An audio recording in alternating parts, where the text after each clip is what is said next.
Mask of a Diva, a Stan Kraychik mystery, Book 4, 1994. Author, Grant Michaels. Publisher, St. Martin's Press, New York. Author, Eric Aust. For all the divas, operatic and otherwise. Chapter 26. The next day was Sunday, and I realized I'd been in Abigail exactly 1 week. Only a week, and look what had transpired. Whatever could be said about my life, it certainly wasn't dull. Then I realized that the illusion of a dull life had been my excuse for postponing my letter to Rafik in Paris. But in truth, I had no excuse. It was high time to send that aerogram. For what if Rafik wrote first? Or worse, what if he telephoned me? How would I explain the absence of any communication by trying to avoid saying things like murder? Maurizio and Branco. It would be easier to finish the letter, no matter how stilted, and mail it on the way to the opera house. Though it was Sunday, a rehearsal was scheduled. Even the day of rest could not stay the progress of an opera production, and the union crew would see an exorbitant bonus, too. After breakfast, a hired car and driver arrived to take the maestro to the opera house. I, however, got to drive myself in a roguish Italian roadster. It had been delivered during breakfast, and Daphne urged me outside to see it. The top had been lowered as if to entice me inside right away. I did hop in, and the tan leather seat embraced my back and fanny and thighs with a comforting, almost sexual familiarity. The exterior's glossy black paint mirrored the clear blue morning sky. That day was off to a good start. The only odd thing I noticed was the Alpha's odometer, which read 53 miles. Daphne had managed to rent a brand new car for me. Driving to the performance center gave me a feeling of optimism, and I knew the Alpha was certainly part of it. The car responded like a pliant and eager partner. Driving it was more than a pleasure. It was invigorating, almost arousing. No wonder Lieutenant Branco had never traded his vintage Alpha. They'd passed too many years and cruised too many miles together.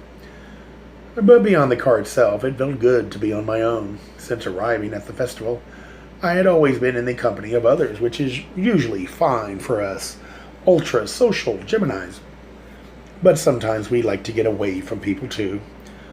Almost to the point of an absolute retreat from society. And what better way to do that, to feel at one with nature, than by zipping along a high serpentine coast road in a sporty little capsule of a car. Top down, of course. Thank you, Daphne. At the opera house, I went downstairs to the wig room, where I found the black wreath still hung on the door, but the door was open. Apparently, Daniel Carafalio was back in residence. He didn't hear me come in, but I sure heard him behind the high metal shelves grunting and huffing and swearing. I peeked around one of the tall units to see him fiendishly undoing some of the fine work I had completed in his absence. He was unfurling and even slashing off some of the long hanks of hair that I had so lovingly teased and behind. But instead of using shears the way they were designed, Daniel held one of the blades open like a carving knife and hacked away at the wigs with it. He was so preoccupied in his destructive frenzy that he didn't even notice me. "How dare he!" he muttered. "No, no, no!"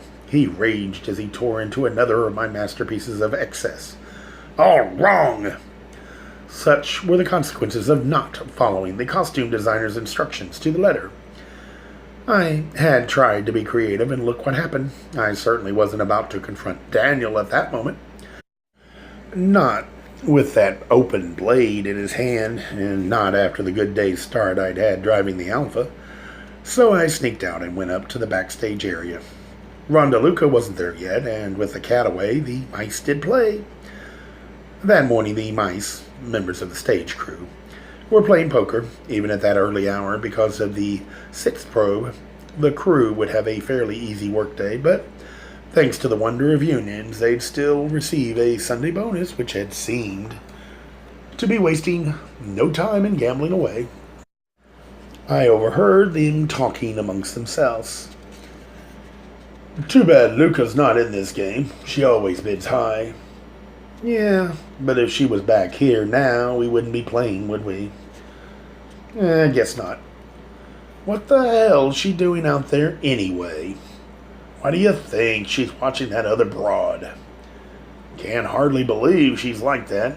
Luca's a good-looking girl. You ever see her up there on the ladders? Yeah, so? I'd sure like to slap that fat little butt of hers. And that was my cue to leave. Out in the auditorium, the sitz probe was getting underway. Energy was high. Since this was the first time that voices and orchestra would make music together, all the principal singers and the comprimarios, the secondary soloists, were seated in chairs arranged under the proscenium. Behind them was the chorus, also seated. The maestro was in the orchestra pit with his players. Directly to his side sat Carolyn Bowitz with a full orchestral score. There would be no stage action, whatever, that morning, for the Sitzberg was a practical, almost intellectual exploration of the opera score, with all musical forces at hand. Still, for me, that German term conjured a much different image. A highly animated session of seated coupling with lots of bouncing around in the lap and raucous operatic screaming. The maestro tapped the music rack with his baton to get everyone's attention. Numero quattro, he announced, indicating that the orchestra would play the last few bars of the preludio, leading into the first scene of Act 1. Then he lifted his arms and with a tranquil, yet deliberate downbeat, he commenced to weave the magic spell that Verdi had initiated with his pen over 100 years ago. The strings made a quiet declaration of the love theme, a last sigh that marked the imminent close to the preludio. The phrase was answered by the flute and oboe, then extended and repeated twice by both strings and winds. As the strings began their graceful, arpeggiated ascent to the final cadence, the maestro said, "Sipario," which was a cue to the chorus that the curtain would rise at that moment and they should be ready to sing. A tingle ran across my shoulders and I realized I was witnessing the birth of a large staged opera. The scene itself opened with a placid men's chorale, as if to indicate that all was well in the city of New York. But any opera-going veteran knows that peace on stage usually portends serious trouble elsewhere. And with un palio in mascara, despite the well-wishing opening lyrics of Ricardo's Entourage, murderous plots were already afoot. And despite the absence of staging for this rehearsal, the sound of voices combined with the orchestra synthesized a drama that almost belied the need for physical action. Listening to the music that morning, I realized that each succeeding step of the rehearsal period had added another dimension to the opera.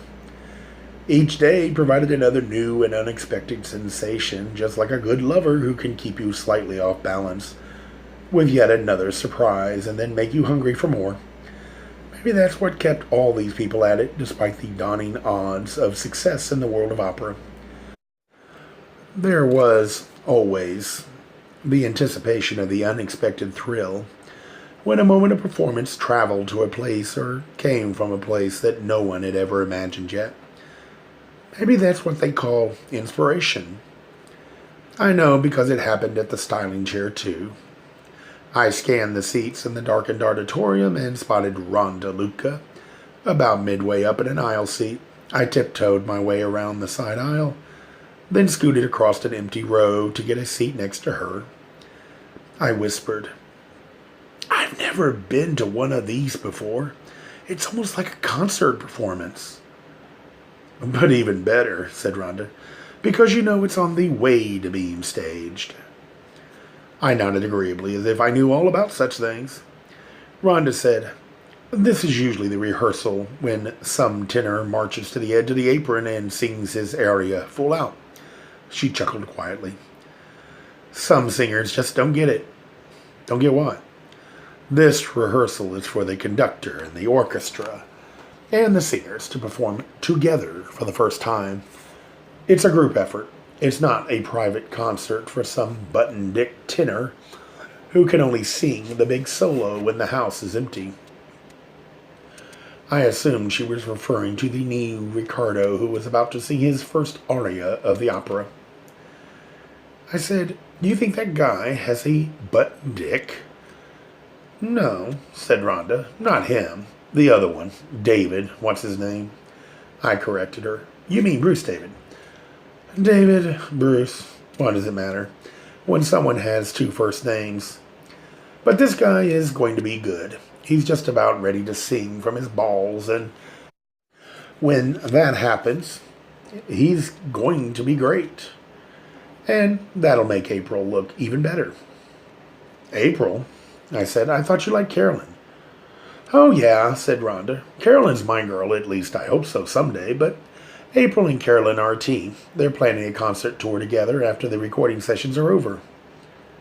"I heard about that." "Yeah, well, whatever is good for April is good for Carolyn, and that's good for me." Rhonda punctuated her words with a wink. I watched Carolyn Bowett sitting dutifully near the maestro in the pit, just as she had during the orchestra rehearsal the other day, and just as the maestro had done during that rehearsal. He leaned toward Carolyn at various odd moments with a word or a gesture, which she duly transcribed into the score for later reference. Meanwhile, the new tenor was in excellent form, and so the orchestra was nourishing him with royal jelly. Rhonda had been right. He was about ready to emerge from his cocoon as an understudy to become a primo tenor. After the first ovation from a live audience, he would soar to Olympus. I told Rhonda about the guys backstage missing her in their card game, then repeated the comment one of them had made about her climbing up the ladders to the catwalks. "I guess I'd rather watch my bum," she said. "Some of those guys have no manners. They'll just grab a handful of whatever they want." "So you do go up on the catwalk sometimes?" "Yeah," she said. "I told you before I've been up there." "What about around the time of Adam Pierce's accident? Did you go up there then?" "Hey," said Rhonda, "you still think I had something to do with that?" I said, "I never got to see the police report, so I don't know what really happened, and I'm still trying to find out." "Yeah, well," she said, "just for your information, I did go up on the grid myself after the police finished their reports. I wanted to see what went wrong with my own eyes. I'm kind of like you that way. Seeing is believing." "And?" I said. Rhonda grinned, and her teeth shone in the darkness of the auditorium. "Everything was just fine up there." I think as far as she was concerned, the matter was settled. The pulleys and the cables and the computer circuits were A-OK, so what more could I want? But Rhonda's glibness about the technicalities of her stage sounded less like actual knowledge and more like the bluster of false confidence. It all convinced me that she might be concealing some embarrassing or even incriminating truths. "And now," she said, "if my crew is playing cards, I'd better get back there and crack the whip." "Don't tell them I told you." "What? Are you afraid of them guys? You gotta toughen up." Rhonda stood up, and as she squeezed past me, I noticed her suede gloves hanging from her belt. I asked her, "You use those gloves for climbing the ladders?" She turned back to me with a scowl. "I use them for everything," she said. "I might come off as butch, but I still like soft, feminine hands." She swaggered down the center aisle to go backstage and bully her crew, or else kick their butts and take their money. Maybe if I acted more like Rhonda Luca, Lieutenant Branco would respect me more. I went back downstairs to the wig room. Daniel Cardafolio was still in there. Apparently he'd finished pillaging the work I'd produced in his absence. He was seated at his workbench, demure as you please, serenely reweaving strands of hair into a net base. He looked up at me as I entered the room. "You're not allowed in here," he said. "Get out." So much for the gentle maiden. "What have I done now?" I said. "You were born. That was the first big mistake." "I did some damn good work while you were gone," he said. I agree. Your work is the work of the damned, and I've had to destroy it all.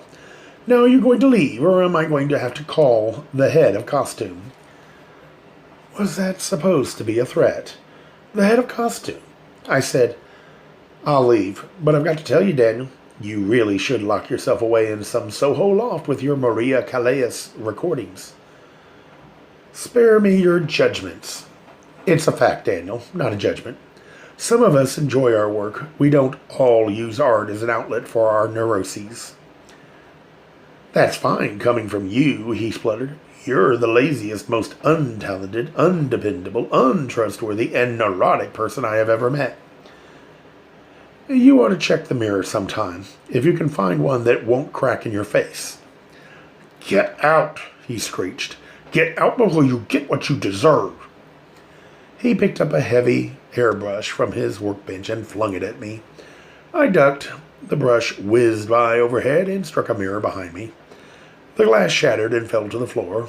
It was all predictable, like a scene from a cheap television serial. I clucked my tongue. 7 more years of bad luck. Daniel glowered from his bench.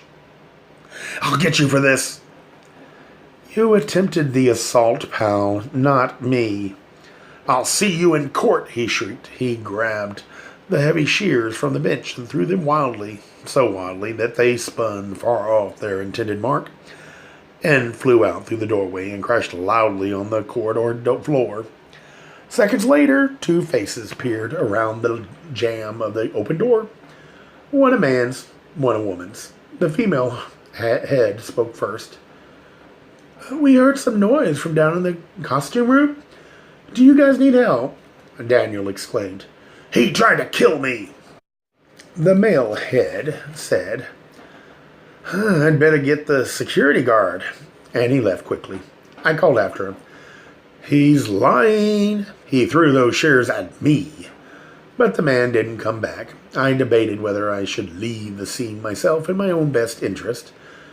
It's hard to convince anyone that you're innocent when you're being falsely accused, especially by a raging queen. You always come out sounding defensive, as though you're scrambling to cover up your heinous deeds, the ones you never committed. The security guard, a bulky female bodybuilder, came down and took a long and convoluted report. She was the nadir of an unrealized cop, completely enchanted with petty power and bureaucracy. A pretender wearing the mask of the law rather than earning a legitimate appointment like me, in fact. She was everything I didn't like in a man. Fortunately, the 2 people from the costume room had overheard most of the heated exchange between Daniel and me, and they reported the facts as they had heard without embellishment. I reminded the guard that those flying shears could have injured anyone passing by the door. So although I didn't come out smelling like roses, there was no denying that I'd provoked Daniel. Neither did I look or sound like a first-degree murderer. Small blessing. I went back upstairs to the auditorium where the first act was just coming to a close. During the following break, I found Carolyn Bowitz and congratulated her on her appointment as the maestro's assistant and on the recording contract as well. She blushed when she told me how fortunate she felt, and it was almost convincing. Then I said, It's too bad a diva had to die for any of it to happen. Carolyn retorted, That had nothing to do with my getting the appointment. Maybe not directly. But if Marcella Ostinata was still around, that recording contract might not have happened so easily. That's not true, insisted Carolyn. Deutsche Phonogram was planning to engage April Kilkis from the beginning. But Madama Ostinata was interfering with that, and then her death conveniently eliminated any problem. Carolyn replied, If you're implying that I killed that woman, you are a fool. Her death meant nothing to me, either personally or professionally, and furthermore, if you don't stop this harassment, I'll get a restraining order on you. That's not going to be easy since I'm working for the police. Oh, she cried in exasperation. I hate people like you. Look, Carolyn, I said, someone here killed Marcella Ostinata. The same person might have killed Adam Pierce too. If my questions offend you, I apologize, but there's a killer loose. Doesn't that bother you at all? Let the police handle it, she said, as blasé as Marie Antoinette with a cake plate. The police includes me. Then I'd suggest, she snarled, if you like playing cops and robbers as so much, that you go and become a security guard and leave the rest of us alone. Some people make better use of their time. Suddenly, Rhonda Luca appeared between us. She might as well have been wearing a neon sign that read, "To the rescue." Is there a problem here? She said. Carolyn replied. He's tormenting me. Her neon sign read, "Save me." Rhonda said to me, Aren't you needed downstairs? I considered regaling her with my recent escapades in the wig room, but instead asked her, Have you seen Jonathan Byers or Rick Jansen today? They took the day off, said Rhonda. Maybe you should do the same. You're beginning to act like the Gestapo. Took the day off where? I said. I don't keep track of other people's lives, said Rhonda. You ought to try it sometime. Not my nature, I said with a shrug. Then I spied April Kilkis and Hwang Young Cho on the other side of the stage. Bye-bye for now, I said, and set off to stalk the new quarry that had just emerged, but the two singers had already seen me coming toward them, and they bolted from the backstage area. I ran after them, but was foiled by the sudden descent of a gigantic styrofoam mountain across my path. A deus ex machina, literally, for April and Hwang. From behind me, I heard Rhonda Luca yell to one of the crew members. That's it, Vinny. Leave it right there for now. I turned around to see her standing alongside Carolyn Bowitz and smiling broadly. Their tandem sign read, Small cop, fall down, go boom.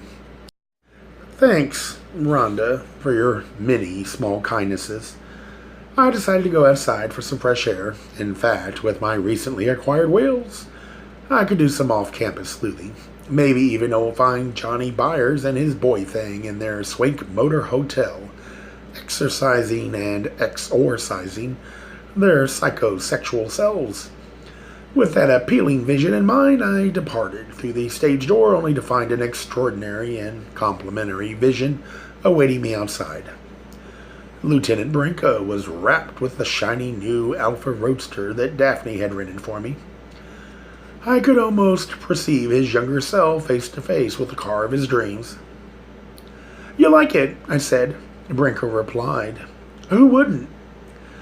Some people prefer the Japanese equivalents. Too flimsy, said Branco. A man after my own heart. Now, if only I could acquire a lesbian swagger and keep the sports car. Branco and I might become buddies and share manly things like car talk. Branco said, There's still no sign of that maid. She sure found a good place to hide. You don't think she flew away? The cop shook his head. There's no trace, he said. Usually when people run, they leave a trail. Where do you think she might be? Branco nodded toward the performance center. I said, In there? It's a big complex with lots of rooms that haven't been used yet. I've got a crew here now sweeping the place from the top floor down. If she's in there, we'll find her. At least we know Bruce David and Maurizio aren't in there. Funny you should mention those two, said Branco. I did a follow-up on Bruce David at McLean Hospital. Now, I'm no expert on these matters. With that fancy degree of yours, you'd probably know better than me, but I can't help thinking he's faking this breakdown of his. It's like he's acting out the whole thing. I added, and badly too. Branco nodded with a smile, then said, As soon as I get permission from his doctors, I'm going to grill him good. You think he might have killed the soprano? Branco said, I have nothing to go on yet. It's just a feeling that he's hiding behind that mental breakdown. Just a feeling. Branco had never acknowledged such a thing before. Talk about hiding something, Lieutenant. I told him about the photos of Maurizio as an infant and a toddler. and the startling revelations that had followed. That he was not only Marcella Ostanana's son out of wedlock, but that the father had been Daphne Davenport's second husband while they were married. When I finished, Branco made a quiet whistle sound. Then he said, "You found out a lot more than I did. Even with a sign language interpreter, all I got from the kid was that he had jumped whoever attacked you that night, and that's how he got hurt himself. Any idea who it was?" "Nothing more from the kid," said Branco. "Maybe it's your technique," went the cop. "But you do believe now that someone attacked me," I said. Branco skewed his mouth into a half smile, then after a vexing pause said, "I guess I do, but I wonder if all this business with photographs doesn't implicate the Davenport woman." "Daphne," I said. "It's not possible. What would be her motive?" "It's obvious, isn't it?" said Branco. "Passion." "Lieutenant, why would she kill the mother of the child? Wouldn't she have killed her husband?" "Maybe she did," said Branco. "Do you know how her second husband died?" "No." "Well, I do," he said. "I checked the records. Miss Davenport and her second husband were dining alone at their Beacon Hill flat. When it happened, apparently the man choked on a chunk of frozen spinach that wasn't completely thawed." "That's not funny, Lieutenant." "I wouldn't make up something like that," he said. "You can read the files yourself." He offered me a manila envelope, which I refused. Branco said, "Maybe you don't approve of my theory, but from what you just told me about the husband and the singer and their boy, it's entirely possible that Miss Davenport took justice into her own hands, both times." "It couldn't be. Not Daphne. Surely Branco was toying with me. Perhaps he envied my easy friendship with her, and this was a way to derail me a bit." Branco ruminated for a moment. "It could even have been the kid, for that matter. You think Maurizio killed his own mother? After slicing his mother's throat, it would be relatively easy to cut his own shoulder and make up a story to go with it. I had a case once open and shut. A 55-year-old guy killed his 86-year-old mother with an ice pick. Multiple wounds to the head. When we got to the scene, all he kept saying was, 'She got what she deserved.'" "That was then, and this is now," I said. "Maurizio didn't kill Marcella Ostanada, and neither did Daphne. I've already been through all that myself. There's no evidence. Both their motives stink, and neither one has the personality of a killer." "And just what is that?" said Branco. "They care too much." "About what?" "About anything," I said. I pulled the keys to the Alpha from my pocket and unlocked the driver's door. Branco almost fainted. "Is this yours?" he gasped. "For the time being," I said nonchalantly. "How'd you manage that?" he said. "It was easy," I said with a shrug. "I needed a car. I visualized it. I affirmed it. I got it." Branco struggled to make sense of my nonsense. "Daphne rented it for me," I said. "That's what I meant about her personality. Would a killer do something like that?" "Depends," said Branco, "on what was at stake." "At least you're using your imagination, Lieutenant," Branco grimaced. "You just keep up the good work, and maybe I'll even learn to tolerate your insults." "You want a ride?" "No, thanks," he said. His voice was flat. "You can drive," I offered coyly. Branco wavered a moment. "Maybe another time." "Gotcha." I hopped in, dropped the top, and zoomed off in my best impersonation of a college fraternity brat. In the rearview mirror, I saw Branco shaking his head lamentably. I decided to go for a drive up along the High Coast Road. The fresh air and the ocean would help me sort things out. I felt that I was getting nowhere in the quest for Marcella Ostanana's killer. Not that I had any personal interest in finding him or her, but as Branco's deputy, I did want my merit badge sewn on with gold thread, and the only way to get that would be to deliver the killer to Branco in name, if not in person. Many people stood to benefit in some way from the death of Marcella Ostanana. What I hoped to uncover during my drive that afternoon was the link between her death and the apparently accidental death of Adam Pierce. But the only person who had gained from his death was Rick Jansen, and even that gain was questionable, considering the tenuous one-dimensional nature of his relationship with Jonathan Byers. What was to stop Jonathan Byers from dumping Ricky again and running off with the next tawny-skinned Apollo he met? Despite Rick Jansen's cultivated muscles, he would never be tan enough to satisfy John Byers' apparent fondness for dark-skinned men. So if only for simplicity, I had to assume that Adam Pearce's death had been accidental, just as the police had determined, but I still believe the accident had been with the victim, not with the event. The intended victim had been Marcella Ostanada, but a fluke had occurred and Adam Pearce was slain instead. I was back to square one. Who could have released that scrim to fall on Marcella at that moment? One name leaped out from all the others, and I felt kind of bad about it, because I was beginning to see Rhonda Luca as a possible new role model. How could I continue to do that if she turned out to be a murderer? Sorry, Rhonda. Murderess. Well, I suppose even mentors have foibles. What I needed was objectivity. I would have to rely on cool reason, just like Branco, if I was to be a good deputy for him, and I knew that with her expert knowledge of stagecraft and her all-powerful computer, Rhonda Luca could easily have released that scrim. The only problem is that she had badly miscalculated his trajectory. So instead she found another opportunity, and that's where her rock climbing came in. With those skills, Rhonda could easily have scaled the back wall of Daphne's house and got into Marcella Ostanada's bedroom.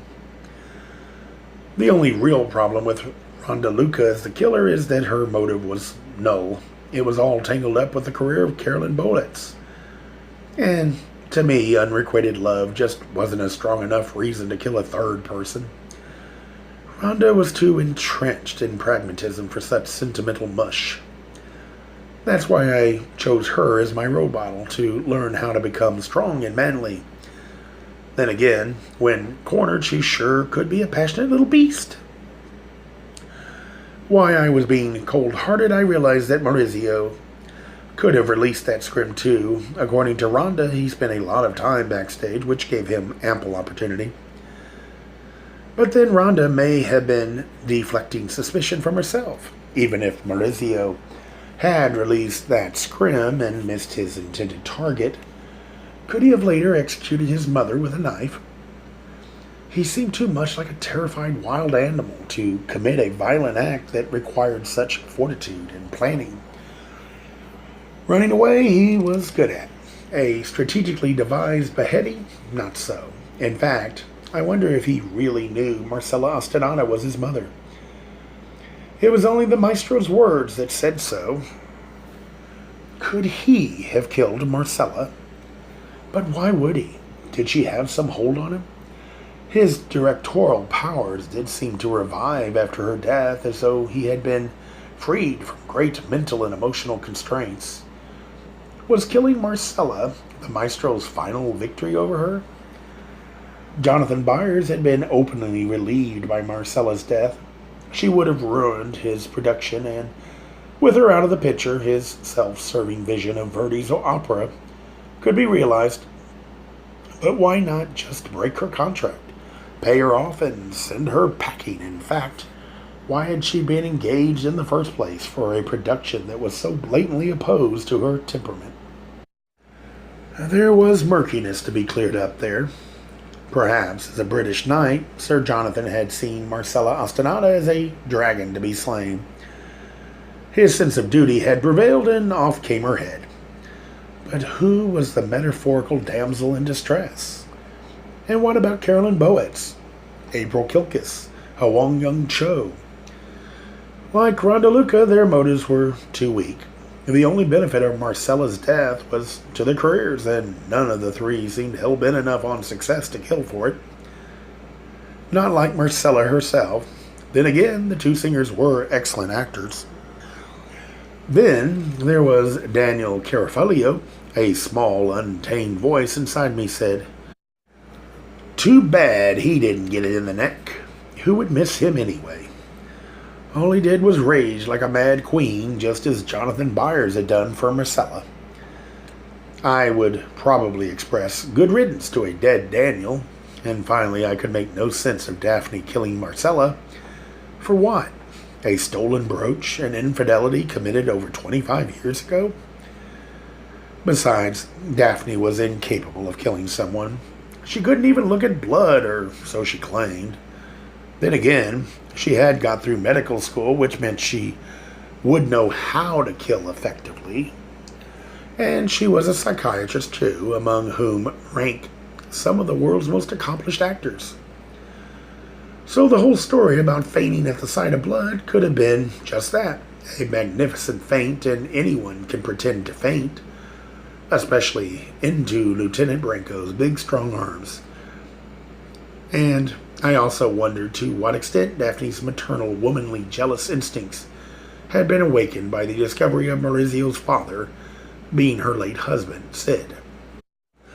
Had they kicked into the point where she'd kill her rival? Facts, theories, and hallucinations, and none of them pointing anywhere. I quickly became tired of trying to reason the matter out. It's a Gemini shortcoming anyway, the brief attention span with logic, and though I yearned to become tougher and more manly, macho, mentor be damned, it was time to summon a forgotten ally, good old-fashioned feminine intuition. Intuition told me there was no sense going back to the opera house that afternoon. I'd been fired anyway, so I could devote myself full-time as Branco's deputy in the pursuit of truth, justice, and the American way. Gay Mysteries audiobooks. I think it is easy to hate a label, but a face humanizes the word. So this effort is twofold: to offer comfort to those like myself that your world didn't end because you don't fit into the view of acceptable society on both sides, and in hopes of helping those with family that are LGBTQ, that it doesn't mean we are aliens from the child they once knew. Reassure them so they can maybe be supportive at the same time, being true to their values.